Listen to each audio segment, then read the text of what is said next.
Hello friend, आज देखिए थे वेजिटेबल आइटम सब नहीं किसी गोटे आइटम करार अच्छी। एक्चुअली मुझे करवा जाऊँगी पुरी मंदिर टाइप बेसर जो थी कि मुझे परिवा व्यवहार करमती बैगण, बीन्स, पोटल,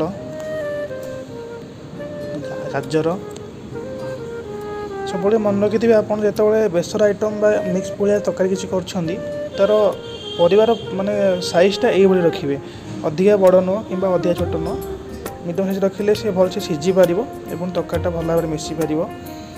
देखो तादे कखारू मुझे कखारूटा को ये चॉप कर यापर आपणकर अच्छी आलू जोटा कि मुझे भल भाव में चोपा छड़े नहीं सब तरकारी कला बेले चोपाटा छड़ेदेले आहरी तरकारीटा भी लुकिंग और टेस्ट भल आलू गला यापर देशी आलूटा तरकारीटा टे बहलिया कर सजना छुई देखो मो चोपा छड़े ये साइज रे छोट छोट कर कैप्सिकम यापर तरकारी जेहेतु आम प्योर भेज कर बिना रसुण पिज तेणु ए कि सोरिष अदा एवं आपणकर गुजुराती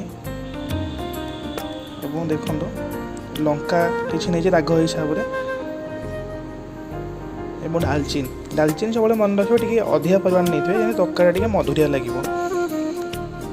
एवं नाड़ी बड़ी ये तरकारी मुख्य जिनसटा आगे के भूलिएनि नाड़ी बड़ी भल भाव में भाजी नौपर से सब मसला टी गोटे भल सुंदर पेस्ट करके बनई नहीं देखो मो कैप्सिकम को आराम से छाणी नहीं पानी उषुम कर तेजपत्र प्रथम देती प्रथम मु नौजी परिवा आलू एवं देशी आलू सब मन रखिए जो परिवा जिते शीघ्र सीझिबो ताकू से लास्ट उदाक चेष्टा करेंगे तो तरकारीटा सरी आसला आसू उभय सबू परिवा गुड़िकर सीझिकी परफेक्ट ये थो कौटा बेसी सीझ थो कौटा कम सीझ थो। देखो यापर मो सजना छुई ऐड कली घोड़े नेली यापर से छोट छोट करके सब परिया बैगण कखारू आपंकर पोटल बीन्स गाजर सब चॉप करी आस्ते आस्ते करके सब ए ऐड कर नौची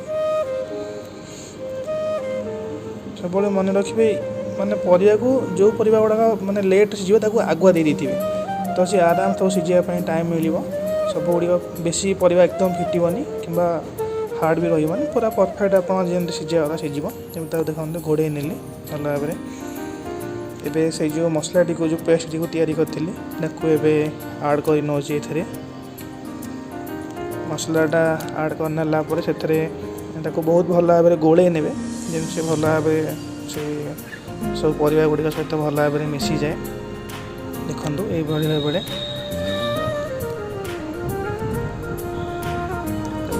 बहुत भल भाव में मिसापी छाड़ा पड़ो।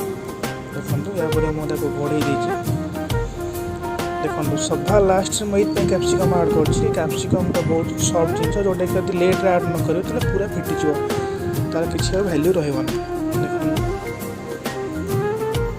बहुत भल भाव में मिसई नौ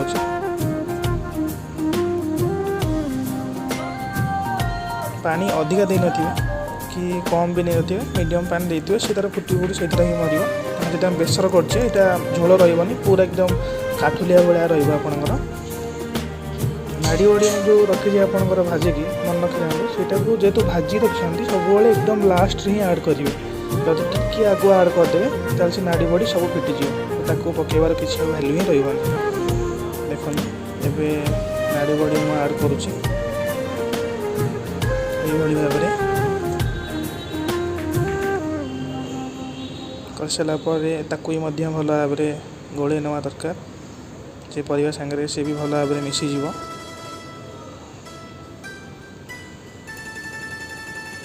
मुझे बेसर गोटे मुख्य जिन ऐड करनी जोटा कि मुझे मिलनी जेहेतु भुवनेश्वर अच्छी ये पाखे मुझे अच्छी ये नड़िया मिलूनी किंतु आप नड़िया एथेर ऐड करेंगे नड़ियाटी है मुख्य जिनस जोटा कि आहरी बहलिया एवं टेस्ट आप करदेव जेहेतु ये बेसर आर कलरटा ही ये रही तो पुरी मंदिर कि कौन मंदिर अभड़ा खाई से अभड़ा जो बेसरटी आसे से बेसर कलरटा हल्का हलदिया धला रहे देखिपे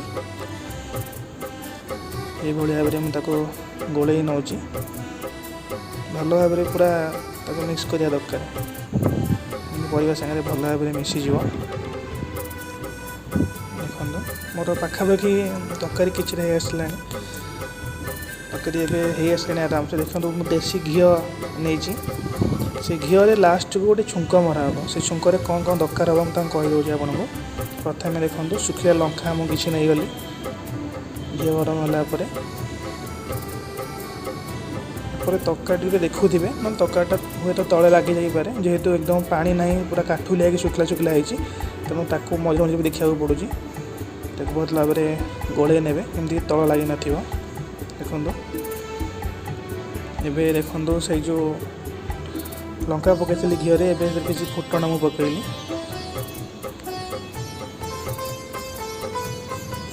ଏବେ ଫୁଟଣ ଦେଖନ୍ତୁ ହାଲକା ହାଲକା ଫୁଟି ଆସିଲାଣି। ଫୁଟଣ ଭଲ ଭାବରେ ଫୁଟିଗଲା ପରେ ଏବେ ଭୃଷୁଙ୍ଗା ପତ୍ର, ଆପଣ ହୁଏତ ଜାଣିଥିବେ ଯେତେବେଳେ ଆମେ ସାଧା କିଛି ଗୋଟେ ଛୁଙ୍କ କରୁ, ଡାଲମା ହେଉ କିମ୍ବା ବେସର ହେଉ କିମ୍ବା ତରକାରୀ ହେଉ, ଯେତେବେଳେ ବିନା ପିଆଜ ରସୁଣରେ ଆପଣ ଛୁଙ୍କ କରନ୍ତି, ୟାର ବାସ୍ନା ପୁରା ଅଲଗା ପ୍ରକାର। ଯିଏ ୟାକୁ ଖାଇଛି ତାର ଆର ଗୁଣ ଜାଣିଛି। ଦେଖନ୍ତୁ ଲାଷ୍ଟ ମୁଁ ଆଡ଼୍ କଲି ଏଥିରେ ଭୃଷୁଙ୍ଗା ପତ୍ର।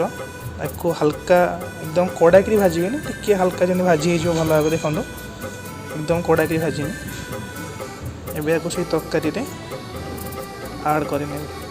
ଦେଖନ୍ତୁ এইটা যেତେବେଳେ ବେସରରେ ମିଶିଯାଏ ନା, ପୁରା ଚାରି ଚାନ୍ ଲାଗିଯାଏ। ପୁରା ବେସରଟା ପୁରା ଲାଗେ ଆକ୍ଚୁଆଲି ଆମେ ପୁରୀ ବେସର। ହୁଏତ ଜଗନ୍ନାଥଙ୍କ ଭଳିଆ ବେସର ଆମେ କରିପାରିବୁନି, କାହିଁକିନା ମା ଲକ୍ଷ୍ମୀଙ୍କର ହାତ ରନ୍ଧା କିଏ ବା ପୃଥିବୀରେ କରିପାରିବା, ଆମେ ବା କିଏ ତାଙ୍କ ଆଗରେ।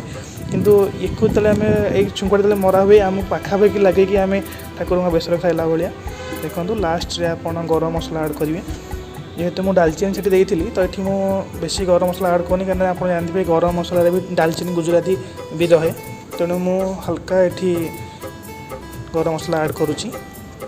ଆକ୍ଚୁଆଲି ଆଜି ଆମର ପ୍ରୋଗ୍ରାମ୍ ଦେଖନ୍ତୁ କ'ଣ ହେଇଛି, ଏ ଶୁଦ୍ଧ ଘିଅରେ ତିଆରି ଖେଚେଡ଼ି ଦେଖିପାରୁଥିବେ ଆପଣ, କେତେ ସୁନ୍ଦର ଦେଖାଯାଉଛି। ଏବଂ ଏଇ ପୁରୀ ମନ୍ଦିର ଟାଇପ୍ର ବେସର। ଆପଣ ଏଇ ପଶୁମାନଙ୍କୁ, ନିରୀହ ପଶୁକୁ ମାରିକି ରୋଗ କିଣିବା ଅପେକ୍ଷା ଏମିତି ଶୁଦ୍ଧ ଖାଇବା ଖାଆନ୍ତୁ ଏବଂ ଭଲରେ ରୁହନ୍ତୁ। ଏବଂ ଆମ ଚ୍ୟାନେଲକୁ ଲାଇକ୍, ସେୟାର, ସବସ୍କ୍ରାଇବ୍ କରନ୍ତୁ। ଜୟ ଜଗନ୍ନାଥ। ଭଲରେ ଥାଆନ୍ତୁ, ଖୁସିରେ ଥାଆନ୍ତୁ।